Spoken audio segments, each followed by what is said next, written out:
आ रही है वट सावित्री अमावस्या। ये कब की है, हमें पूजा कब करनी है, कैसे करनी, किस दिन किस समय करना शुभ होगा। तो आपके इन सब सवालों के जवाब मैं लेके आई। मैं हूँ सुनीता और ये सुनीता ब्लॉग में आपका स्वागत है। राधे राधे, जय श्री कृष्णा। कैसे हैं आप लोग? स्वस्थ होंगे, मस्त होंगे और अपने अपने कामों में आप लोग व्यस्त होंगे। तो ए सुनीता ब्लॉग में आप लोगों का स्वागत है। सारे मेरे यूट्यूब फैमिली के जितने भी सदस्य हैं सब लोगों को राधे राधे, जय श्री कृष्णा, जय सिया राम। तो आज मैं कोई ब्लॉग ना बनाते हुए सबके जो दिमाग में थोड़ा थोड़ा सा शंका है, कन्फ्यूज़न है, थोड़ा सा दिमाग में टेंशन है, तो उन सबको मैं दूर करने के लिए आई हूँ। तो ये कौन सी ऐसी समस्या है जो सबकी एक ही समस्या है? आप लोग यही सोच रहे होंगे ना। तो वो है वट सावित्री व्रत। इसको लेके सबके दिमाग में कुछ थोड़ी थोड़ी सी शंका और चिंताएं हैं कि कब करें।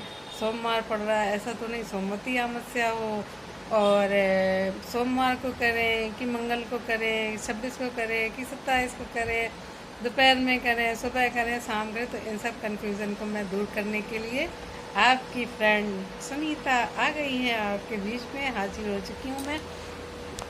तो ये वट सावित्री का व्रत हमें कब करना है, कैसे करना है, इसके बारे में ही जानते हैं और आपका समय ना ज़्यादा लेते हुए चलते हैं अपने विषय के ओर।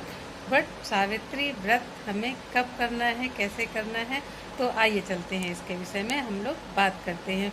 तो वट सावित्री व्रत 26 तारीख को सोमवार है। सोमवार के दिन 12:11 पे सोमवती अमावस्या आ जाएगी। तो कुछ लोगों के दिमाग में कि सोमवार को है तो सोमवती अमावस्या तो नहीं, ऐसा नहीं है। सोमवती अमावस्या इस दिन नहीं मनाई जाएगी। इस दिन सिर्फ वट सावित्री व्रत ही हम लोगों को करना है, सभी को करना है। जितनी सुहागिन महिलाएं हैं उन सब लोगों को वट सावित्री व्रत करना है और पूजा करनी है। मंगलवार को सुबह ये 8 सवा 8 तक रहेगी।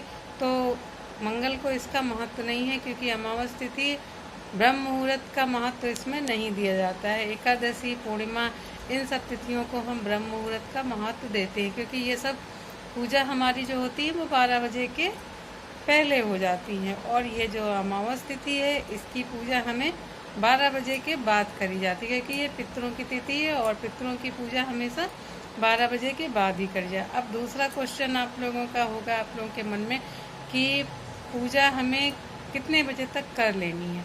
तो आप 12 बजे के पहले भी कर सकते हो और 12 बजे के बाद भी कर सकते हैं क्योंकि उस दिन अमावस्या तिथि ही मानी जाएगी। तो आप पूरा दिन कर सकते हैं। और ये मेरे पंडित जी जो है, मैं मंदिर गई थी तो वहाँ पे उनसे मैं पूछ के ही आप लोगों को जानकारी दे रही हूँ। मैं किसी के और नहीं, मैंने खुद जाके पंडित जी से बात करी और मैंने उनसे पूरा डिटेल में पूछा। तो उन्होंने पत्रा देख के मुझे बताया कि उस दिन बेटा पूरे दिन रहेगी सोमवार को और आप खूब अच्छे से पूजा करो, कोई बिना चिंता के।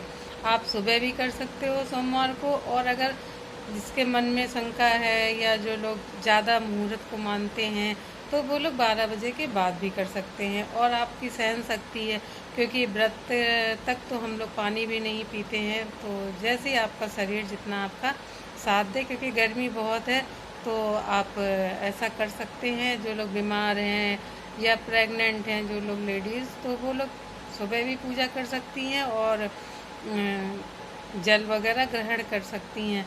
तो अब दूसरी बात आती है कि पूजा कैसे करनी है और कौन, जो लोग डेट वगैरह से हैं, अगर आप लोग का 5वां छठा दिन है तब तो आप कर सकते हैं, वरना नहीं। फिर आप हाथ जोड़ लीजिए और जो भोग प्रसाद होता है वो चढ़ा दीजिए और फेरी मत लगाइए क्योंकि फिर वो और भी लेडीज़ रहती हैं तो फिर उनको भी, तो आपको भी पाप पड़ेगा और उन्हें भी रहता है इसका। तो थोड़ा सा हम लोगों को मानना ही चाहिए इस बात को।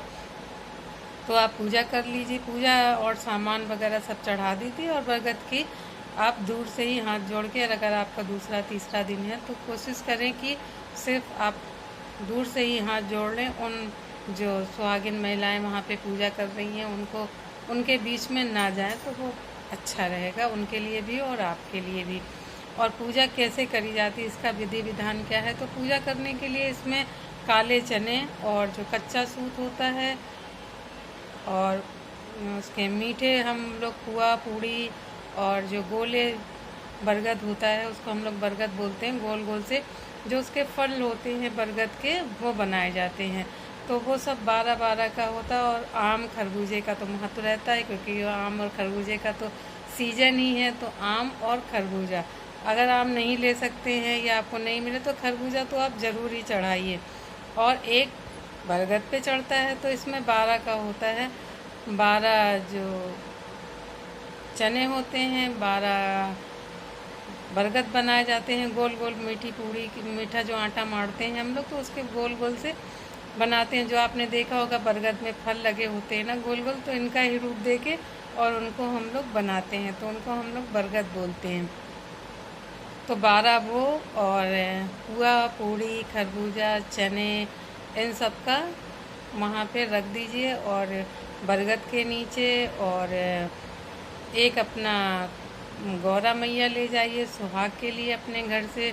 और माला बनाई जाती है कच्चे सूत की, तो उसको भी हम 12 बार, इसमें 12 का महत्व दिया गया है। बर अमावस्या है ना, तो इसमें हर चीज़ को कहते हैं कि 12 वर्ष तक सावित्री ने यमराज का इंतज़ार किया था, यमराज को उनसे छुड़ाने के लिए। और उन्हें बरगद को क्यों पूजा जाता है, सबसे बड़ा प्रश्न ये भी मन में आता है कि बरगद ही क्यों, पीपल क्यों नहीं पूज सकते। ऐसे तो जब अमावस्या तिथि होती है तो पीपल की पूजा होती है, मगर इस वट सावित्री व्रत में बरगद की ही पूजा हम लोग क्यों करते हैं। तो बरगद की पूजा सबसे बड़ी तो बरगद की जो जटाएं होती हैं, जो उसका जड़ें होती हैं और जो शाखा होती है, हर चीज़ वो बहुत ही मजबूत और बहुत ही विशाल और बहुत ही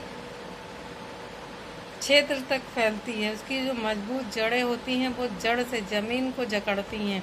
जो और कभी भी आपने सारे वृक्षों की पत्तियां पतझड़ में झड़ती हैं, मगर आपने कभी भी बरगद के पेड़ की पत्तियों को झड़ते नहीं देखा है। एक दो की बात अलग है, वो तो एक दो पत्तियां, मगर कभी भी बरगद पे पतझड़ नहीं आता है। तो ये एक विशालकाय और ऐसा वृक्ष है जो कभी हमेशा हरा भरा रहता है। तो इस वजह से हम लोग हमेशा हरे भरे रहें, सुख सौभाग्य से पूर्ण रहें, इसलिए हम लोग बरगद के पेड़ की पूजा करते हैं। और दूसरा रीज़न जो है वो है कि सावित्री ने उनके अपने पति के शरीर को इसी से छिपा दिया था। इनके जो बरगद के पत्ते थे इनमें छिपा के रखा था, और उन्होंने श्रृंगार जो किया था वो इनके पत्तों का ही किया था।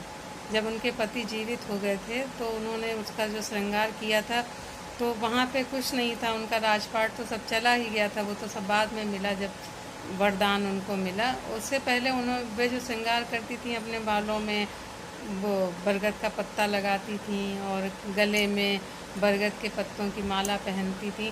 तो ऐसा होता है कि कुछ लोग चने की दाल थोड़ी रख के बरगद के पत्ते में और उसका बना के और गले में पहनते हैं, अपने बालों में भी लगाया जाता है पत्ता। तो ये सब शुभ होता है, इसे आप करिए। और 12 धागे की माला बनाइए, वो गौरा जी को चढ़ाइए। और अगर कोई आपसे बदलने वाला है तो आप बदल के भी कर सकते हैं, वरना गौरा जी से बदल के और खुद पहन लीजिए। ये सब आपको बरगद के पेड़ के नीचे बैठ के करना है। सुहाग ले लीजिए और फिर 12 फेरी लगाइए। हाथ में चने ले लीजिए, चने से 12 फेरी लगाई जाती हैं। तो एक एक हर फेरी पे एक चना डालते जाइए। तो जब अगर आप ज़्यादा फेरी नहीं लगा सकते हैं तो उसको डबल कर लीजिए, धागे को दोहरा करके। जैसे अगर 12 फेरी लगानी है तो आप 6 फेरी लगाएंगी और आपकी 12 हो जाएंगी।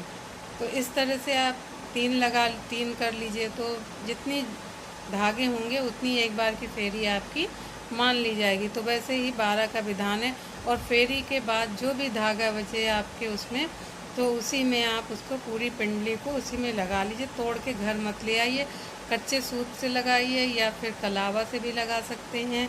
और पीले रंग से उसको हल्दी से थोड़ा सा उसमें आप हल्दी लगा दीजिए थोड़ी सी, जो क्योंकि कच्चा सूत जो होता है वो सफ़ेद होता है, तो उसको थोड़ी सी अगर आप हल्दी लगा दोगे तो हल्दी तो अपने आप शुभ मानी जाती है। तो उसको थोड़ी सी हल्दी लगा के और आप फेरी लगा लीजिए। तो ये तो आप लोगों की फेरी हो गई, पूजा का विधान हो गया। अपना सुहाग ले लीजिए और उसके बाद फिर अगर कोई कहानी सुना रहा है वहाँ पे तो सुन लीजिए, और अगर आप कोई नहीं सुनाने वाला है तो आप मोबाइल में और गूगल से आजकल सर्च करके और बैठ के वहाँ पे आप पढ़ लीजिए। और हम लोग के यहाँ तो ये नियम है कि हम लोग बरगद के नीचे ही बैठ के जल ग्रहण करके तब आते हैं। जो हम खरबूजा, पूरी, पुआ, बरगद होता है तो वहाँ जो कन्या मिलती है, मालिन है या जो भी मिलता है, तो उसको जो बरगद के नीचे रखते हैं वो तो हम मालिन को दे देते हैं। तो मालिन से वहाँ पे कली मिलती है बरगद की, और उस कली से हम लोग 12 हिस्से करते हैं, 12 चने, और घर से जो शरबत ले जाते हैं, जब कहानी सुन लेते हैं, दान कर देते हैं, तो उस बरगद के नीचे बैठ के गटक के फिर घर आते हैं। हमारे यहाँ का ऐसा नियम है। हम लोग वहाँ से जूठे मतलब जल पी के ही घर आते हैं, बिना जल पिए वहाँ से नहीं आते हैं। अब आपके यहाँ पूजा का क्या विधान है, तो जैसे आपके यहाँ होती हो वैसे आप लोग करिए। कुछ लोग व्रत रहते हैं और कुछ लोगों के यहाँ खा लिया जाता है। हम लोगों के यहाँ भी पूजा करने के बाद हम लोग पूरी पुआ जो भी रहता है वो हमारे यहाँ भी खा लिया जाता है। हम लोग का पूरा दिन का व्रत नहीं रहता, बस हम लोग व्रत तक ही पूजा रखते हैं। और आरती करिए और सारी पूजा वूजा करके अपने घर आ जाइए।